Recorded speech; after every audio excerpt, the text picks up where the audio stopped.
Hello everyone, I hope you are doing well. So recently UPI unified payment interface को लेकर RBI ने कुछ नए चेंजेस किए हैं जो कि 2024 के 1 जनवरी से लागू होने वाले हैं और ये लागू हो चुके हैं। तो आपको बताना चाहते हैं इसके रिलेटेड जो आर्टिकल है बहुत सारे पब्लिश हुए कि यूपीआई ट्रांजेक्शन्स को लेकर यहाँ पर न्यू रेगुलेशंस कुछ चेंजेस यहाँ पर आए हैं और ये इफेक्ट हो जाएंगे 1 जनवरी 2024 से। तो ऐसे 5 से 6 रूल्स ऐसे चेंजेस बदलाव क्या होने वाले ये हम बात करेंगे और बेसिकली इस वीडियो में हम बात करने वाले हैं कि 5 रूल्स के अलावा आरबीआई आगे के लिए कौन सी प्लानिंग करने वाली है और इवन की यूपीआई की जो सफलता है या हम ये कहें इनकी जो इंडिया में जिस तरीके से यूपीआई जो यूजर्स बढ़े हैं यूज कर रहे हैं इनके जो ट्रांजेक्शन हो रहे हैं इन डेटा के ऊपर ही बात करेंगे। इवन की डेटा के बाद में हम यही बात करेंगे कि ये यूपीआई इंटरनेशनल कैसे बन रहा है या कैसे बाकी दूसरे देश भी यूपीआई को अडॉप्ट कर रहे हैं, ये भी हम चीजें बात करेंगे खासकर इस वीडियो में। तो चलिए स्टार्ट करते हैं कौन कौन से यूपीआई ट्रांजेक्शन से रिलेटेड जो बदलाव हुए हैं उसको लेकर। तो जो पहला बदलाव हुआ है ना ये बेसिकली यूपीआई जो ट्रांजेक्शन है इसके लिमिट को एक्सपेंड कर दिया गया। कुछ बातें आपको अच्छी लगने वाली है और कुछ बातें आपको कहीं ना कहीं लगे कि ये बदलाव नहीं होने चाहिए, लेकिन जो अच्छी बात है वो हम पहले बात कर लेते हैं कि इसमें सबसे पहला जो बदलाव हुआ है कि जो लिमिट है आप किसी को आरबीआई जो गवर्नर है शक्तिकांता दास इन्होंने अनाउंस किया दिसंबर में कि ये जो लिमिट है ना बेसिकली इसे बढ़ा करना 1 लाख का लिमिट अभी फिलहाल है, ठीक है, 1 लाख से 5 लाख तक कर दिया गया है। और यहाँ पर स्पेशली कहाँ पर जो टारगेट किया जा रहा है यहाँ देख सकते हैं, this adjustment primarily targets payments to hospitals educational institution. जो कि देखिए हॉस्पिटल्स में आपको मालूम है कि जो पेमेंट की जाती है और मोटा मोटी कैश में होती है या फिर कार्ड से होती है, लेकिन जो यूपीआई है क्योंकि बड़ा रकम होता है तो वहां पर हो नहीं पाता है, या फिर ये बोल सकते हैं कि लोग कैश देना पसंद करते, कार्ड से पेमेंट करते। तो इसके लिए यहाँ पर आरबीआई ने यहाँ पर जो लिमिट है यूपीआई ट्रांजेक्शन के, यूपीआई जो लिमिट ट्रांजेक्शन है उसे रेज करके 1 लाख से 5 लाख कर दिया गया, ठीक है। ये एक अच्छी बदलाव यहाँ पर किए गए हैं, ठीक है। दूसरा बदलाव यहाँ पर ये है कि डीएक्टिवेशन को लेकर जो यूपीआई आईडीज जो इनएक्टिव है पिछले 1 साल से, याद रहे पिछले 1 साल से जो यूपीआई आईडीज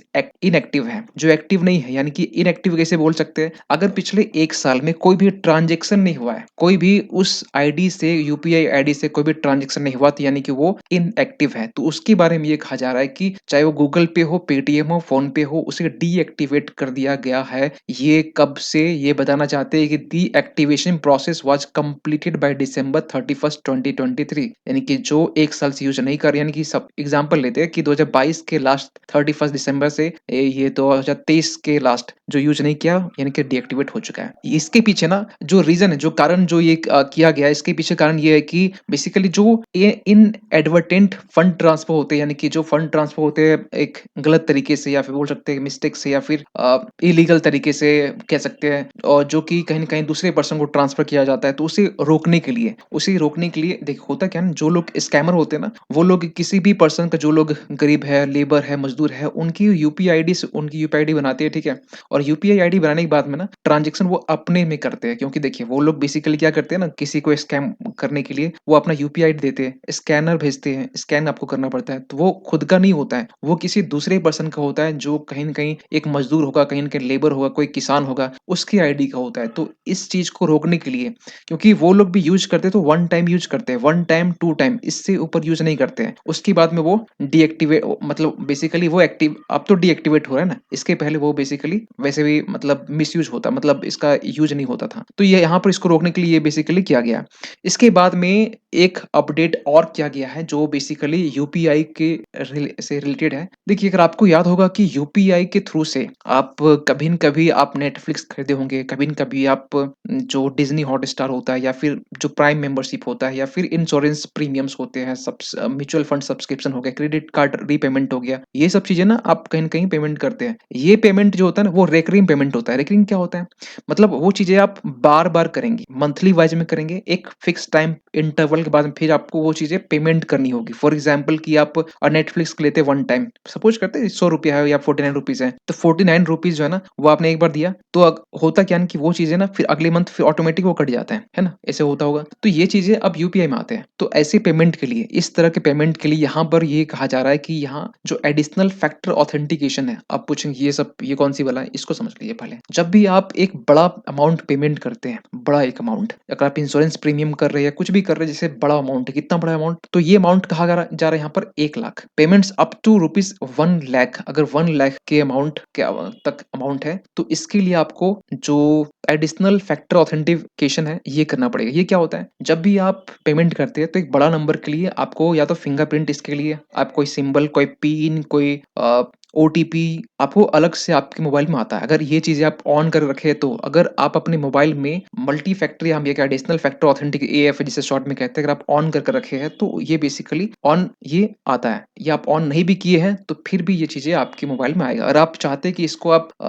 हर एक ट्रांजेक्शन में इसको यूज करें तो ये भी मुमकिन हो सकता है ऑटो पेमेंट वाले में, जिसमें ऑटो पेमेंट हो जाता है। जैसे आपने किसी चीज का प्रीमियम खरीदा तो उसमें ऑटो पेमेंट आपको मालूम है कि मंथली बेसिस पे होता है, साल के बेसिस पे होता है, तो ये चीजें वहां पर एप्लीकेबल होगा। तो ये पहले था आपका 15,000, ठीक है, जो पहले था, पहले ट्रांजेक्शन जो था 15,000 था, अब उसे बढ़ा दिया गया है। यानी कि आप ऐसे प्रीमियम जो आप 1 लाख रुपीज तक अगर आप करते हो तो कहीं ना कहीं उसमें AFA आपको करने की नीड नहीं, यानी कि आपको अलग से फिंगरप्रिंट, कोई एक्स्ट्रा पिन, कोई एक्स्ट्रा ओटीपी देने की नीड नहीं है। ये आप सिंपल ऑटो तरीके से कर सकते हैं। नो ऑथेंटिकेशन यहाँ पर बोला जा रहा है। तो पहले था आपका 15,000, अब आपका 1 लाख। ये भी एक कहने की अच्छी बात है, ये निकल के आ रही है। नेक्स्ट में आपके पास में है कि यूपीआई जो पेमेंट है इसमें इंटरचेंज फी लगता है। ये कब लगता है, देखिए जो नए यूजर्स है ना, ये बेसिकली उसके लिए, जो नए यूजर्स होते हैं ना, क्या क्या होता है ना कि कभी लोग स्कैमर लोग नए लोगों का मतलब आईडी बना के स्कैम करते हैं, तो उनके लिए कहा जा रहा है कि ये जो ट्रांजेक्शन है, जो फी है 2,000 रुपया है, ठीक है, 2,000 रुपये से आप ट्रांजेक्शन नहीं कर सकते हैं। पहली बात, ऐसे फ्रॉड को रोकने के लिए बेसिकली ये जो चौथा पॉइंट ये बनाया गया है, और उसमें भी अगर आप 2,000 से ऊपर कर रहे हैं तो आपको 1.1% का इंटरचेंज फी आपको देना पड़ेगा। और उसके बावजूद भी यहाँ पर कंडीशन क्या है कि ये चीजें ना 4 घंटे के डिफरेंस में आपके मोबाइल में शो करेगा। अगर आप नई यूजर्स हो तो, नई यूजर्स की बात करें, ध्यान दीजिएगा, नई यूजर्स की बात कर रहे हैं, और उसके बावजूद भी आप ध्यान सुनेंगे इस चीज को, ऑनलाइन वॉलेट, अगर आप वॉलेट से पेमेंट कर रहे हैं, ठीक है, तो ये चीजें वहां पर भी एप्लीकेबल होगा। वॉलेट आपको जैसे बेसिकली मालूम होगा कि यूपीआई लाइट आप यूज करते हैं, तो उसमें बेसिकली आपको अगर बता दें कि ये जो होता है ये इंस्टेंट पेमेंट के लिए होता है, या फिर हम आपको मालूम है कि ज्यादा मतलब यूपीआई पिन यूज नहीं करना है, इसको छुपा कर रखना है, हर वक्त इस पिन को यूज नहीं करना है, तो उस जगह पर आप वॉलेट यूज कर सकते हैं। उसे इन शॉर्ट यूपीआई लाइट भी कहते हैं। तो इसमें ये कहा जा रहा है कि यूपीआई लाइट में 2,000 का पेमेंट करते हैं तो ये बेसिकली इसके ऊपर इम्प्लीमेंट होगा, और ये जो 1.1% जो इंटरचेंज फी है वो ये वॉलेट वाले केस में एप्लीकेबल होगा, और नए वाले में, ठीक है, नए वाले में और वॉलेट वाले में, दोनों में, ठीक है, ये दोनों के लिए है। जो नए वॉलेट वाला है उसके लिए भी सेम चीज है, और जो नए जो यूजर्स है उसके लिए यहाँ पर 2,000 यहाँ पर रखा गया है जो वन टाइम में, और उसके लिए देखिए उसके लिए कोई इंटरचेंज फी चार्ज नहीं है, ठीक है, बता दें, और उसके लिए 4 घंटे के बाद में वो चीजें डिस्प्ले में आपको दिखे कि हाँ ट्रांजेक्शन हो चुका है। ये बेसिकली स्कैम से रोकने के लिए ऐसा किया गया है। इसके बाद में नेक्स्ट जो पॉइंट है वो बेसिकली यूपीआई एटीएम के बारे में, या टैप एंड पे फंक्शनलिटी के बारे में, हम दोनों की चीजों के बारे में समझते हैं। आरबीआई ने रिसेंटली यहाँ पर जो हिटाची है, हिटाची पेमेंट सर्विसेज है, इनके साथ मिलकर यहाँ पे यूपीआई एटीएम फर्स्ट टाइम यहाँ पर इंट्रोड्यूस करने वाली है। और ये बेसिकली व्हाइट लेबल, आपको मालूम व्हाइट लेबल जो होता है एक एटीएम, ये बेसिकली एक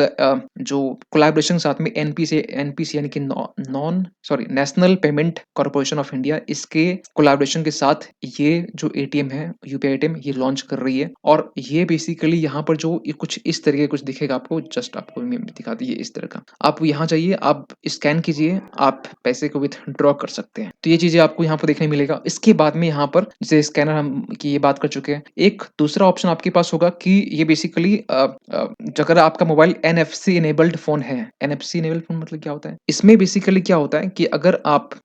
इमेज देख पा रहे होंगे, उसमें अगर आप एनएफसी आपका इनेबल है तो उस कंडीशन में जो मान लीजिए आप टिकट खरीदना, आपको कैशलेस पेमेंट करना है ट्रांजिट के लिए या फिर कुछ फिजिकल एक्सेस के लिए, तो उसके लिए आपको पिन यूज नहीं करना पड़े। आप सिंपल इस मशीन का यूज करके टैप एंड पे करके, आप ये जो मशीन होता है ना, आपको मालूम है कि हर एक शॉप में आपको कहीं ना देखने को मिल जाएगा, इसमें आप कार्ड को स्वाइप करते हैं फिर आप पेमेंट करते हैं, तो कार्ड का एक झंझट नहीं होने वाला है। आप सिंपल एनएफसी आपके मोबाइल में इनेबल्ड है, आप उसको एक्टिवेट करेंगे और यहाँ से बस एक स्कैनर की तरह या फिर आप एक ब्लूटूथ की तरह ऑप्शन आएगा, आप उसको ऑन कीजिए और यहाँ से पेमेंट कर कर सकते हैं। तो ये एक बहुत अच्छी बात है कि यूपीआई के ज़रिए आप ये जो मशीन होता है उसको उससे भी आप पेमेंट कर सकते हैं। तो ये चीज़ें कहीं न कहीं आपको एक नया देखने को मिलेगा। इसके बाद में अगर थोड़ा हम डेटा की बात करें कि यूपीआई ट्रांज़ैक्शन डेटा के बारे में अगर हम रिसेंट नवंबर का डेटा निकालें, तो यूपीआई का जो ट्रांज़ैक्शन है वो बेसिकली कहा जा रहा है कि यहाँ पर जो 17.4 ट्रिलियन ये इतने के ट्रांज़ैक्शन हुए हैं और ये कहा जा रहा है कि पिछले मंथ यानी अक्टूबर के कंपैरिज़न में 1.4% ये बढ़ा है। जो पिछले साल जो कहीं न कहीं 17.16 ट्रिलियन था जो अक्टूबर में और ये अभी बढ़ा है। लेकिन एट द सेम टाइम यहाँ कहा जा रहा है कि इस दिसंबर मंथ का जो ये डेटा है, the number of transaction reduced by 1.5%, लेकिन दिसंबर मंथ में ये ट्रांज़ैक्शन घटा है टू 11.24 बिलियन, यानी इतनी समथिंग कुछ घटा हुआ है। और यहाँ पे ये बोला जा रहा है कि जो पिछला जो मंथ था वो बेसिकली 11.41 था, ये घट के इतना समथिंग हुआ है। और यहाँ पर